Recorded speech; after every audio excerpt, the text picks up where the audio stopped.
Bismillahirrahmanirrahim. Assalamualaikum warahmatullahi wabarakatuh. Innal hamdalillah nahmaduhu wa nasta'inuhu wa nastahdihi wa natubu ilayhi wa na'udzu billahi min shururi anfusina wa sayyiati a'malina may yahdihillahu fala mudilla lahu wa may yudlil fala hadiya lahu. Asyhadu an la ilaha illallah wahdahu la syarika lahu wa asyhadu anna Muhammadan abduhu wa rasuluhu alladzi la nabiyya ba'da amma ba'du. Fa inna asdaqal hadithi kitabullah wa khairul huda huda Muhammad sallallahu alaihi wasallam wa sharrul umuri muhdatsatuha wa kullu muhdatsatin bid'ah wa kullu bid'atin dhalalah wa kullu dhalalatin fin nar. Allah Ta'ala yaqulu fil Qur'anil Karim, a'udzu billahi minasyaitonir rajim. Ya ayyuhalladzina amanu taqullaha haqqa tuqatih wa la tamutunna illa wa antum muslimun. Wa qala Rasulullah, la yanzurullahu ila man jarra sawbahu khuyala, rawahu Muslim. Hadirin jamaah salat maghrib yang dirahmati oleh Allah Subhanahu wa taala, puji dan syukur kepada Allah yang memberikan berkah. Sore hari ini kita diguyur hujan, mudah-mudahan membawa faedah dan membawa manfaat dan membuat kita menjadi tambah iman, tambah yakin, tambah dekat dengan Allah Subhanahu wa taala. Karena sesungguhnya hati yang dekat dengan Allah akan menjadi tenang. Hati yang jauh dari Allah akan menjadi kerontang dan tidak akan nikmat dalam kehidupannya. Orang yang banyak uang belum tentu bahagia, kalau memang bahagianya sekedar. Tetapi jika punya uang, punya iman, maka dia akan menjadi orang yang paling bahagia. Karena nikmat yang paling tinggi adalah iman, bukanlah harta. Bagian dari harta adalah ujian. Maka ketika ujian itu kita arahkan kepada yang baik, akan jadi baik. Tapi kalau kita arahkan kepada yang buruk, itu akan jadi buruk, tergantung kita. Maka oleh karena itu bersyukurlah kepada Allah Subhanahu wa taala, sampai pertemuan yang ke-14 ini kita masih diizinkan untuk melaksanakan salah satu aktivitas, yaitu thalabul ilmi. Dan insyaallah pada malam hari ini kita akan membahas hadis yang ke-14, yaitu larangan isbal. Hadis yang ke-14 ini ikhwan adalah hadis yang diriwayatkan oleh Imam Bukhari dan Imam Muslim dari Ibnu Umar radhiyallahu anhu.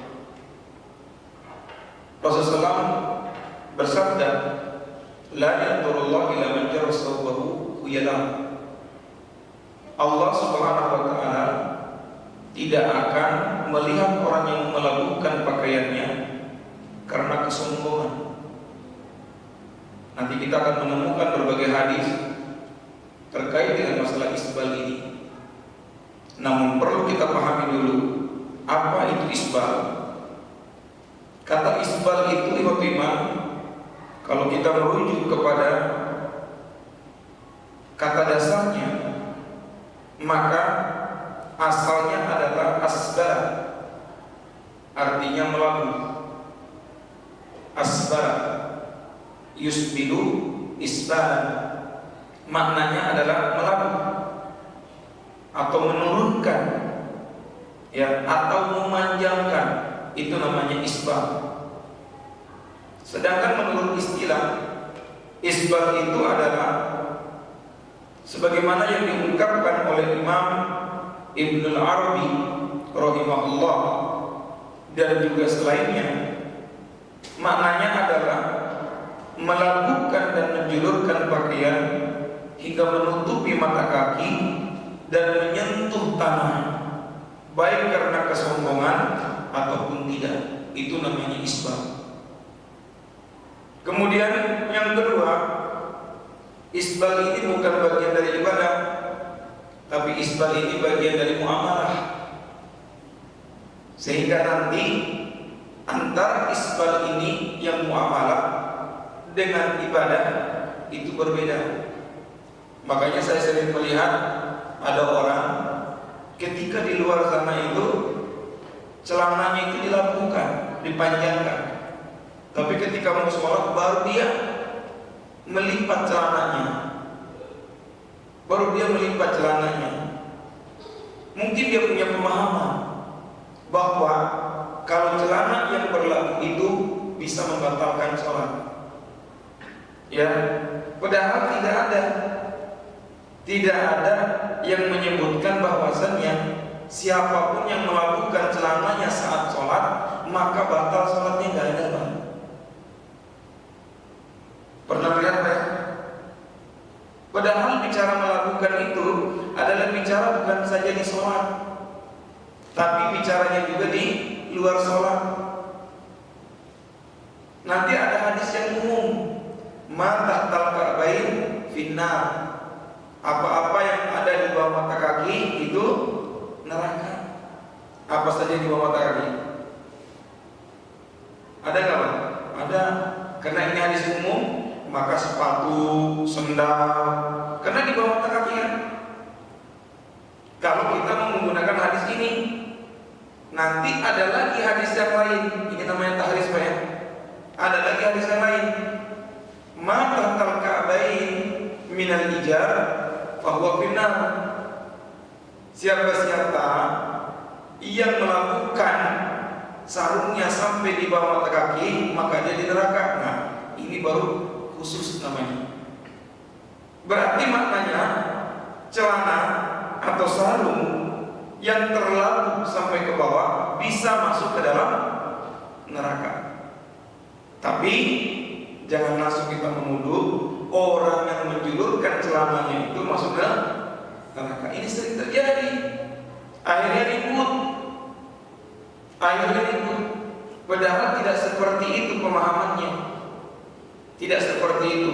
Salah satu contohnya, kenapa Al-Imam Ibnu Hajar Al-Asqalani menaruh hadis ini adanya di babul adab.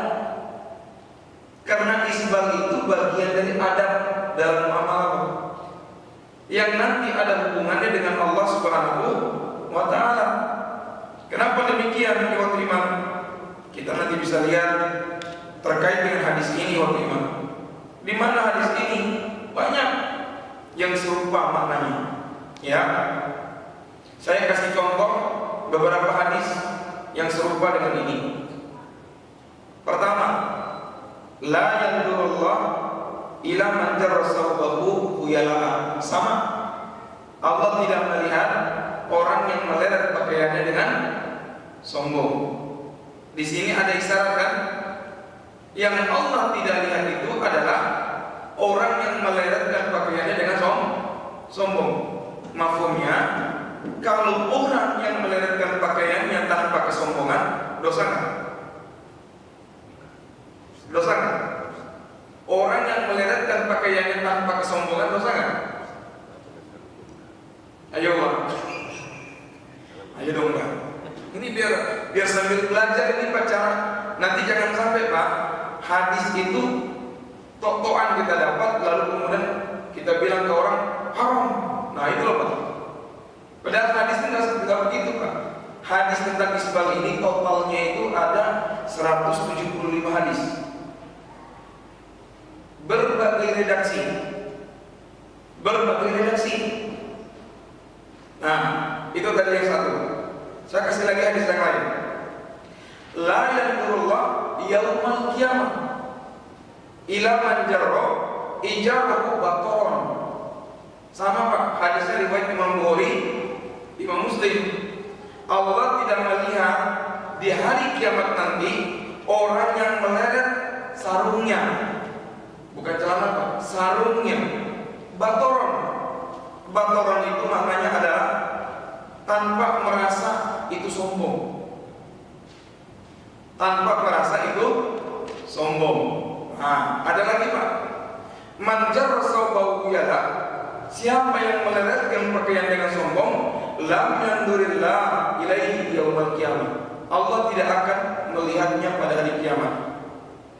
Faqala Abu Bakar Maka Abu Bakar berkata, inna ahada syikka thawbi yastarhi, sesungguhnya ada bagian dari bajuku yang gak bisa dikancing, illa an ata'ahada dzalika minhu, kecuali ada yang mengikatnya dari itu.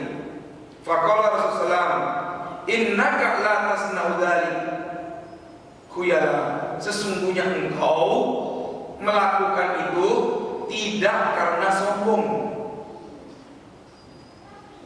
Nah, lalu kemudian qala Musa, berkata Musa, ini Abi Musa al-Asy'ari, faqultu li Salim, saya bilang ke Salim, adzakara Abdullah, apakah Abdullah menyebut itu? Man jaro ijarahu, siapa yang meleretkan sarungnya? Qala lam asma'ahu dzakara illa sauba, aku tidak pernah mendengar bahwa Abdullah itu menyebut siapa yang meleretkan kain sarungnya, kecuali kalimatnya sauba. Dan beda ya antara sauba sama ijarah. Ada ijarah, ada sirwal, ya Pak, ada saub. Saub itu baju. Ini saub Bu, Pak ya. Ini saub. Ada komis. Kemudian ada ijar, sarung Pak, ijar itu sarung yang dililit. Itu ijar. Nanti ada bantolun. Bantolun itu celana pendek seperempat. Itu namanya bantolun. Nah, di dalam hadis selalu ada beda-beda. Ternyata kata Musa ketika dia menanya kepada Salim, Salim ini adalah maulanya Abdullah. Apa jawabannya? Bahwa dia tidak pernah melihat, tidak pernah mendengar, tidak pernah mendengar bahwa itu menyebutkan ijar. Jadi ijar itu apa? Tambahan apa namanya Bang? Nah, ketika ada kata tambahan dalam hadis ditambah oleh sanad Muslim Pak, maka sanad hadis itu menjadi cacat. Ketika cacat, maka di situ nanti hadis itu menjadi dhaif. Nah, ini loh Bang. Kalau belajar hadis loh Bang. Jadi kalau ujuk-ujuk hadis yang diterima itu langsung, oh ini sahih. Boleh jadi hadis itu tidak sahih. Kenapa? Ada tambahannya. Ketika ada tambahannya, maka hadis itu menjadi dhaif. Kedua, ketika yang meriwayatkannya ternyata pendusta, maka dia menjadi hadis dhaif. Makanya hadis itu harus dilihat matan dan sanadnya. Kenapa? Hadis bukanlah dalil qat'iyun, bukan dalil qat'i yang tetap. Yang dalil qat'i itu adalah Al-Quran. Hadis itu dalil zoni. Jadi makanya harus diprasangka dulu. Ini hadis ini benar-benar sahih atau tidak. Makanya selalu ditaris. Maka saya bilang tadi 100 lebih hadis terkait dengan isbal, ternyata ada yang ditambah. Jadi ini bagaimana yang dirahmati Allah Subhanahu wa taala, kembali kepada yang tadi. Isbal itu muamalah. Artinya kalau kita menggunakan kaidah usul al-aslu fil muamalah al-ibah.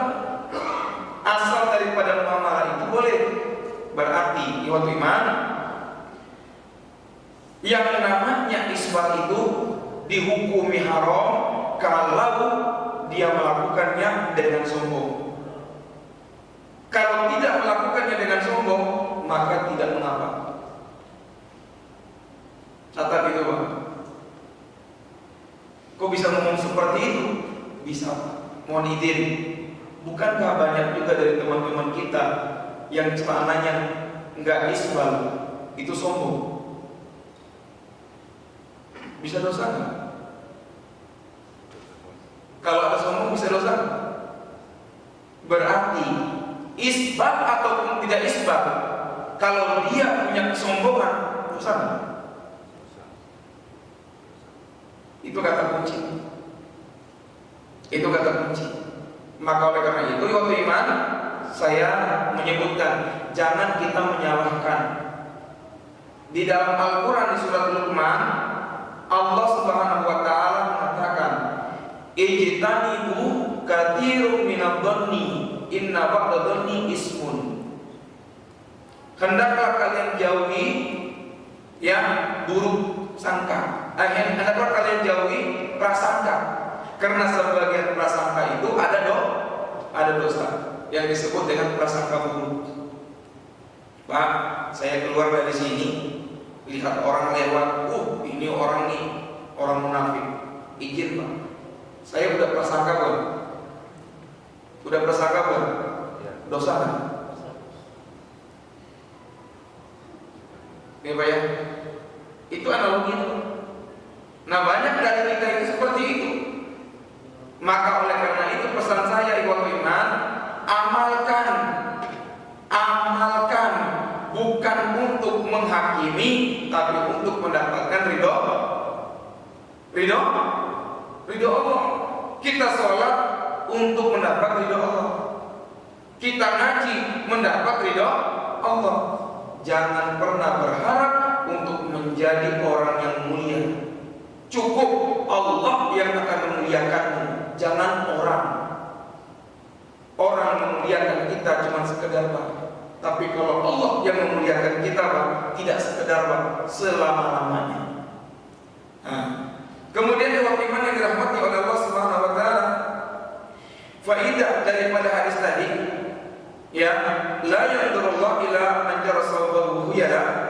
Allah tidak akan melihat orang yang melakukan pakaiannya karena sombong. Muttafaqun alaih. Yang pertama, hadis ini berisi ancaman. Ini wa'ad. Namanya hadisul wa'du. Hadis yang mengandung ancaman. Hati-hati kalau kamu menggunakan celanamu, menggunakan sarungmu, lalu meleretkannya dengan sombong, maka kamu akan masuk neraka. Kalaupun tidak masuk neraka, enggak mungkin Pak ya. Kalau Allah bilang saya tidak melihat. Pak, kalau dicuek oleh manusia sakit nggak? Sakit Pak ya. Tiba-tiba datang ke masjid, mau salaman kagak jadi, orang yang pergi. Hatinya gimana Pak? Sempit. Bagaimana nanti Pak ketika meninggal dunia? Allah tidak mau melihat kita Pak. Enak nggak Pak? Nah, waktu itu.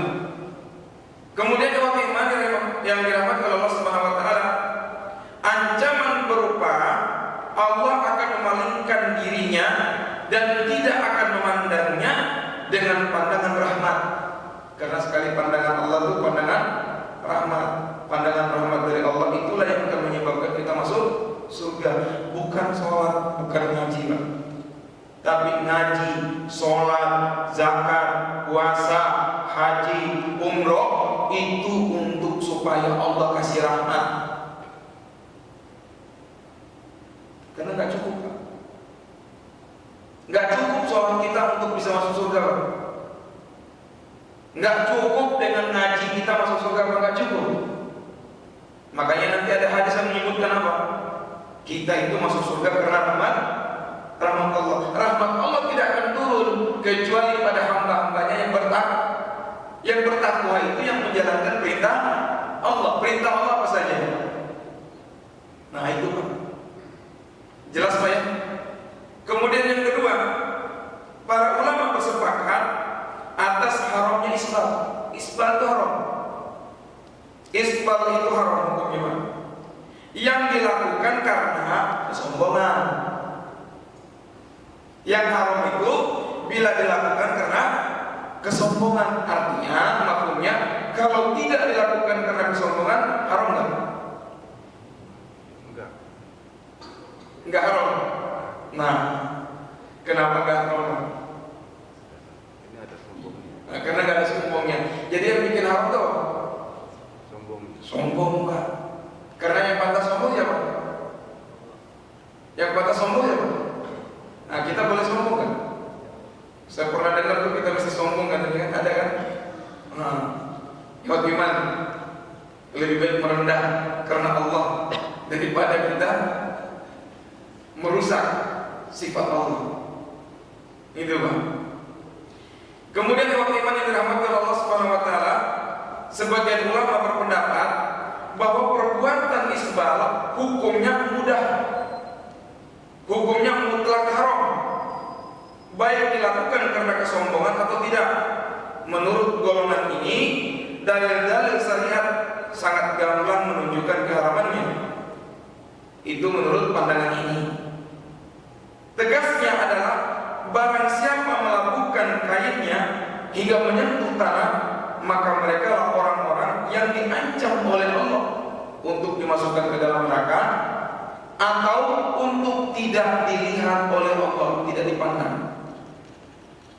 Nah, kemudian waktu iman, adapun bagi orang-orang yang memanjangkan kainnya sampai di bawah mata kaki dan tidak sampai menyentuh tanah, maka sebatas itulah mereka akan disiksa. Ini pandangan para ulama. Jadi celananya di bawah mata kaki, tapi tidak sampai ke tanah. Kalau tidak sampai ke tanah, maka itu batasan disiksanya. Nah, ini dari mana? Dari yang bicara tentang hadis wudu. Jadi Nabi itu kan menyuruh berwudu itu sempurna. Sempurnanya wudu itu bagaimana? Kadang-kadang waktu iman, kalau kita wudu kan cuma sampai sini Pak ya. Benar nggak Pak? Padahal Nabi nyuruhnya kalau bisa lebih. Hadis riwayat Imam Muslim. Cuci kaki kalau bisa lebih. Cuci muka kalau bisa lebih. Kadang-kadang kita gini sering, ya Pak, kata Nabi, batas air wudhu itulah yang akan menjadi sinarnya sampai di situ. Sinarnya sampai di situ Pak. Maka berwudhu nggak usah takut-takut Pak. Kadang-kadang kita takut baju basah. Kalau begitu lipat sampai atas Pak bajunya Pak, biar tidak basah. Tapi tetap saja basah Pak. Nah kemudian waktu iman, selain itu, menurut kelompok ulama yang kedua, dalil-dalil yang ada pada masalah ini diinterpretasikan dengan memandang dalil-dalil lain yang bersifat muqayyad. Muqayyad itu artinya mengikat Pak. Itu muqayyad. Karena sebab dari jatuhnya ancaman hanya satu saja. Hanya satu saja, yaitu Allah tidak memandangnya. Yaitu karena Allah tidak suka sebenarnya. Nah kemudian waktu iman yang dirahmati Allah Subhanahu wa taala, ada hadis lain yang cukup panjang hadis ini, yaitu hadis riwayat Imam Bukhari nomor 3665. Rasulullah bersabda, "Man jarra sawbahu ya lam yandurullah ilaihi yaumil qiyamah." Yang tadi saya bacakan Pak. Yang tadi saya bacakan bahwa Allah tidak akan melihat pada hari kiamat. Ada dialog di sana Pak. Apakah Rasulullah menyebutkan kalimat tentang hijab? Yang akhirnya oleh Salim dijawab tidak menyebutkan hijab. Ketika tidak menyebutkan hijab, berarti apapun yang berlaku sampai di bawah mata kaki itu termasuk yang diharamkan. Kalau dengan kesombongan itu lebih. Tidak pun juga kalau bisa hati-hati. Maka ada ulama yang mengatakan isbal itu bagian dari ihdar. Apa itu ihdar? Kehati-hatian. Kehati-hatian agar supaya kita tidak dihukum oleh Allah karena hal-hal yang sepele. Nah, kemudian di waktu iman yang dirahmati Allah SWT, Imam Ibnu Jarir At-Tabari berkata, dikhususkannya penyebutan isbal dengan kain sarung pada hadis ini itu karena pada umumnya pakaian mereka pada saat itu berupa sarung. Orang Arab itu menggunakannya berupa sarung lalu dibuat celana, sehingga menyebutkannya dengan izar. Kata Imam An-Nawawi, sehingga pakaian lainnya hukumnya sama dengan izar. Imam An-Nawawi berkata, mohon maaf tadi Imam At-Tabari, Imam An-Nawawi berkata, al-isbal fil ijari, isbal di dalam sarung, wal komis, dan juga dalam baju yang panjang. Ini komis Pak. Ini komis Pak. Lengan panjang ini komis namanya Pak. Wal imamah, dan juga sorban. Sorban itu panjang Pak. Biasanya orang Arab sering pakai itu kalau udah dililit buang ke belakang. Kemudian manjar sayyan kuyala lam yanturillah ilaihi yaumal qiyamah. Jadi nggak cuma sarung, nggak cuma celana Pak. Bahkan nanti ini baju kalau meleret melebihi ini mata pada tangan, ini bisa menjadi dosa Pak. Ini imamah kalau meleret sampai ke bawah melebihi pundak karena sombong, itu juga dosa. Itu kata Imam An-Nawawi rahimahullah. Kemudian iman, hadis ini diriwayatkan oleh Imam Abu Dawud, kemudian Imam Nasai, Ibnu Majah dengan sanad hasan. Jadi kesimpulan akhirnya ikhwatul iman terkait dengan isbal, ya biar pas dengan Isa nanti kita ada tanya jawab. Saya yakin ada banyak yang mau nanya tentang isbal ini karena pernah terjadi luar biasa. Saya punya murid kakinya ditendang gara-gara isbal itu Pak. Ya. Kesimpulannya adalah ikhwat iman. Pertama, hukum isbal itu bila diniatkan kesombongan haram. Ya Pak, hukum isbal itu bila diniatkan karena kesombongan haram, dengan dalil yang tadi, la yanzurillah manjarra sawbahu khuyala. Allah tidak melihat orang yang meleretkan pakaiannya dengan sombong. Yang kedua, isbal ataupun tidak isbal, ya kalau ada kesombongan tetap aja dosa. Dua. Yang ketiga, isbal adalah ihdar. Isbal itu adalah bentuk kehati-hatian seorang hamba agar supaya tidak menjadi berdosa. Karena bisa jadi saat kita mengisbalkan celana, mengisbalkan sarung, ada keinginan untuk berbangga diri, untuk sombong. Apa contohnya? Contohnya adalah raja-raja pada zaman dulu kan pakaian gimana? Panjang-panjang kan? Panjang kan? Meleret kan? Kenapa meleret Pak? Karena sombong, kebanggaan tersendiri. Nonton film Cina, baju raja yang Cina gimana? Pendek apa panjang Pak? Kenapa panjang Pak? Kenapa beda sama yang lain? Itu karena kesombongannya, bahkan dileret. Saya juga khawatir dengan apa Pak? Dengan yang terjadi dalam pernikahan. Karena terkadang pengantin perempuannya punya baju yang panjang, udah zolim sama badan sendiri, ya Pak. Ditambah lagi itu sampai panjang. Gaya Eropa yang dipakai, bukan gaya Islam. Orangnya Islam, tapi budaya yang dipakai budaya apa? Eropa.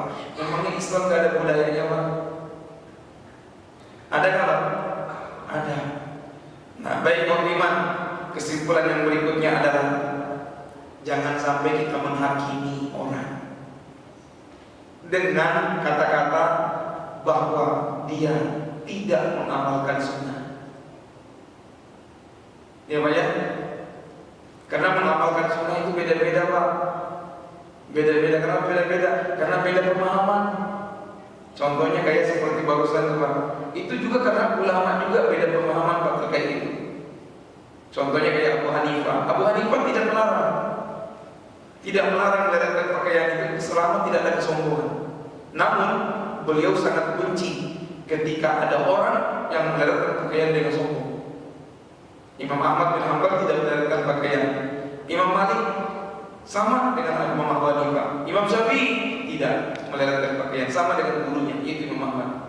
Artinya apa ya iman? Mereka para ulama beriringan dalam perjalanan, tidak pernah saling menyalahkan dalam hal itu karena punya ijtihad masing-masing. Dengan ijtihad yang ada, tidak menjadikan mereka adalah orang-orang yang sombong. Kalimat yang saya sebut sombong itu Bapak dan sekalian, itu karena ada tuduhan. Kita sering menuduh orang. Pertama yang saya ingin katakan, ketika kita menuduh orang berdosa, bukankah kita duluan berdosa?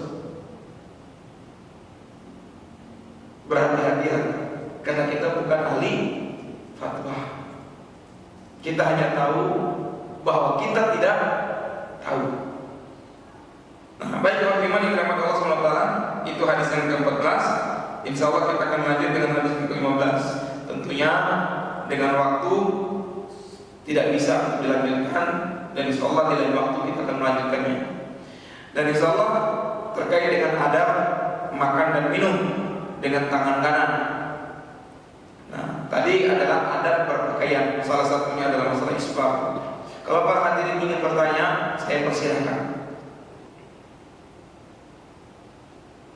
Kalau ada yang mau bertanya silakan.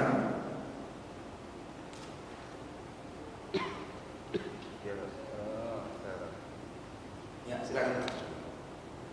Kalau yang di masyarakat sebenarnya yang dibully itu justru yang nggak isbal, Yang dibully itu yang nggak isbal. Ya, dibilang cingkrang Pak ya. Iya, bukan yang panjang malah. Bukan yang banyak ya. Bukan yang panjang. Itu gitu. Jadi disebutnya kebanjiran gitu Pak ya. Iya, banjir Mas. Gitu. Saya sampaikan, bersabarlah untuk mereka yang tidak isbal. Karena sesungguhnya orang yang bersabar itu dapatnya surga. Kalau orang membalas dapat apa Pak? Dosa kan Pak ya? Nah, orang yang tidak melakukan isbal itu adalah mereka yang ingin selamat daripada ancaman Allah tadi. Jadi gak usah khawatir, biarkan mereka mengoceh Pak. Kalau saya begitu. Tapi ingat, jangan sampai Pak, teman-teman ini yang udah tidak isbal melihat orang yang isbal lalu menuduh, nggak guna, kemudian menuduh sesat. Jangan Pak, itu yang berbahaya juga. Setahu saya ini Pak, Muhyiddin Pak, sejarah kalimat isbal ini baru keluar tahun 2012 ketika teman-teman yang dari Salafi yang waktu itu yang pertama kali mengeluarkan itu adalah Al-Mustad bin Amir Abdad, Abdul Hakim bin Amir Abdad. Beliau itu orang Minangkabau. Minangkabau maksudnya tinggalnya di Minangkabau Pasar Rumput. Ya, tahu kan Pak, Minangkabau Pasar Rumput? Nah, seringnya itu di Dewan Dakwah. Lalu kemudian beliau talaki, atau ada yang menyebutkan mulajamah ke Mekah Mukarramah. Tapi sebelumnya beliau belajar di Ma'had Libya, bukan belajar di Ma'hadnya, tapi di perpusnya. Senang buka-buka kitab Ustaz Abdul Hakim itu. Nah, mulai itu masalah isbal itu sampai banyak dari teman-teman Salafi melihat orang yang meletakkan pakaiannya langsung tuh gak benar. Nah, dari situ Pak sebenarnya awalnya. Makanya saya bilang tadi, sampai saya punya murid ditendang. Orang belum tahu apa-apa, kok dakwahnya kayak begitu. Nah, ini yang berbahaya. Teman-teman itu Pak, saya cuma mau mengatakan, saya juga pengamal. Saya ini pengamal juga. Sama Pak. Saya enggak isbal Pak, celana saya di atas mata kaki Pak. Bukan di tengah-tengah, di atas mata kaki. Kenapa? Karena dalam pemahaman saya ini ingin menjaga. Jangan sampai saya berdosa dan saya tidak ingin Allah tidak melihat saya. Saya ingin Allah melihat saya. Itu keinginannya. Nah, jangan dirusaki. Kebanyakan kita merusaknya. Sampai saya pernah berdebat 2 tahun setelah berdebat itu ngomong-ngomong di apa saya, teman-teman saya bilang tidak begitu caranya. Sampai memisahkan diri, ada bapak sama anak akhirnya pecah karena anaknya Salafi, bapaknya Muhammadiyah. Kan Muhammadiyah kan celananya meleret, ya banyak persis meleret. NU apalagi meleret, sarungan, ya banyak. Akhirnya apa? Semua yang untuk alim. Nah itu berbahaya Pak. Saya mau mengatakan jangan menang sendiri. Jangan bikin dosa. Itu dosa juga. Itu awal masanya Pak. Jadi kesininya yang Salafi udah mulai redup, nggak berani lagi ngomong kalau yang celananya isbal itu masuk neraka, nggak berani. Kenapa? Karena tadi. Jadi kalau mau tahu sejarahnya Pak, Salafi di Indonesia itu masuk pemahamannya sebenarnya udah lama. Kiai Haji Ahmad Dahlan, ya Pak ya, Al-Minangkabawi, itu semua pemahamannya sama. Ya, termasuk Hashim Asy'ari, awal muasalnya pelajarannya Bulughul Maram dan Sahih Bukhari di pesantren Tubuh Ireng dulu. Kalau mau tahu sejarahnya, ya kesininya juga beda. Nah, jadi pemahaman awal-awal itu bagus. Maka ketika ada sejarah kan, karena antara Hashim Asy'ari dengan Kiai Ahmad Dahlan itu seperguruan. Muridnya lapor kepada Kiai Hasim, namanya siapa? Kata Kiai Hasim, namanya Darwis.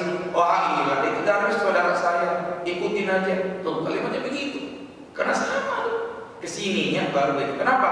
Karena kesininya teman-teman kita banyak lebih cenderung ke tasawuf. Lebih cenderung ke tasawuf. Nah tasawuf itu kerjaannya zauq. Kalau mau belajar tasawuf saya ajarin bisa Pak. Tenang aja Pak, ilmu tasawuf kecil begitu. Ya, bukan cuma tazkiyatun nufus kalau di salaf. Ya, kalau di tasawuf itu nanti ada Ihyauluddin. Nah, nanti ada yang nama nanti yang punya Abdul Qadir Jailani. Ya, itu banyak kita tasawufnya Pak. Ya seperti itu modelnya Pak. Jadi karena ada saling tadi Pak bentuk di situ. Jadi bukan karena sekarang enggak, udah ada sumbunya dari dulu. Ada dari dulu. Itu Pak ya. Nah, jadi saya pun ingin mengatakan jangan lagi seperti itu. Wa'tasimu bihablillahi jami'a wa la tafarraqu. Al-Qur'an menyebutkan begitu. Wa'tasimu bihablillahi jami'a wa la tafarraqu.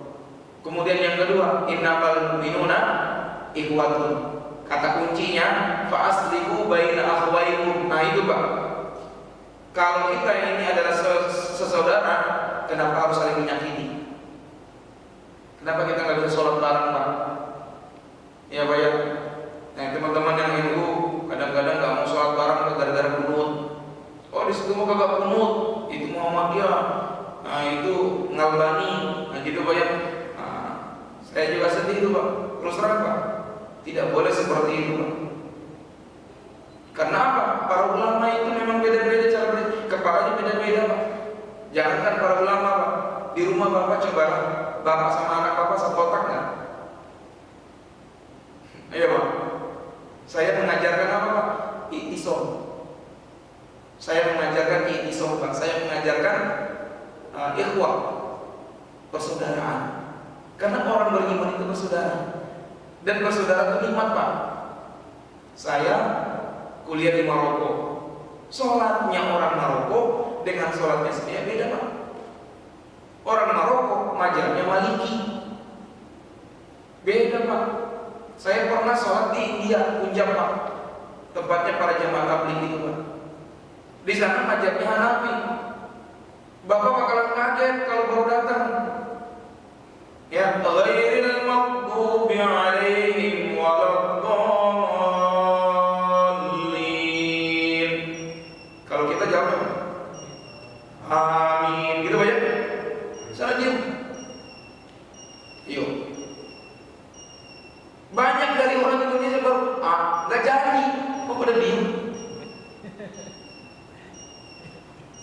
Gitu Pak ya.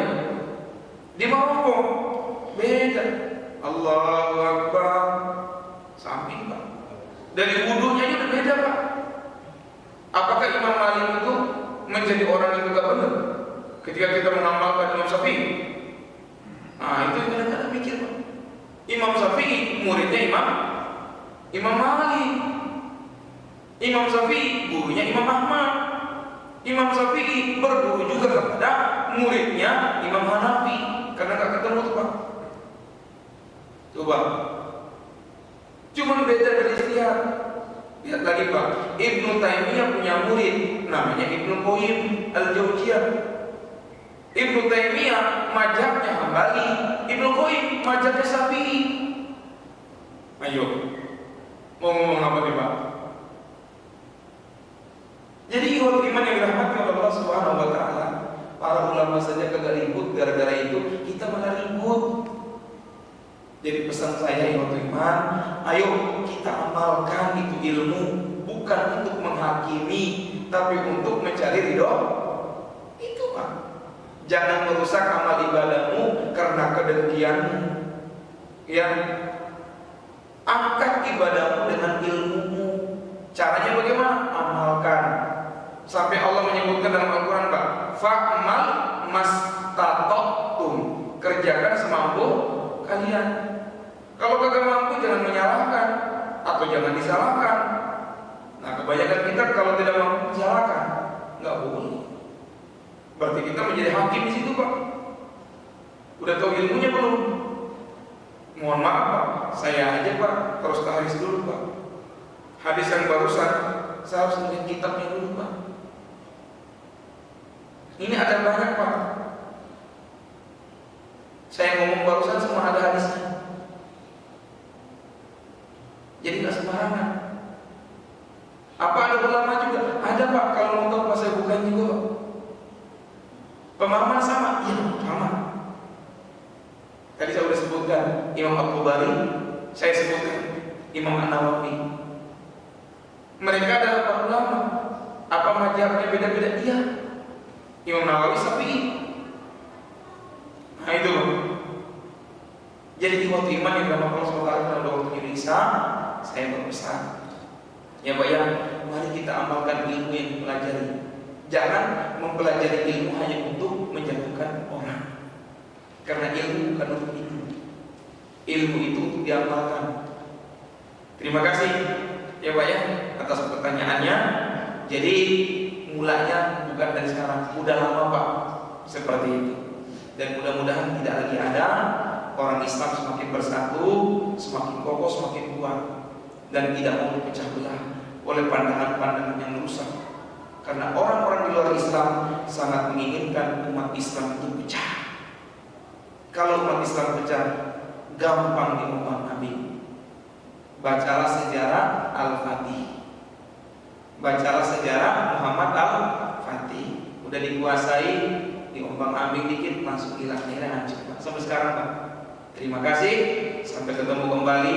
Mudah-mudahan sehat walafiat semuanya. Mudah-mudahan keluarga menjadi keluarga sakinah mawaddah warahmah. Barakallahu fiikum. Hadanallahu wa iyyakum ajmain. Assalamualaikum warahmatullahi wabarakatuh.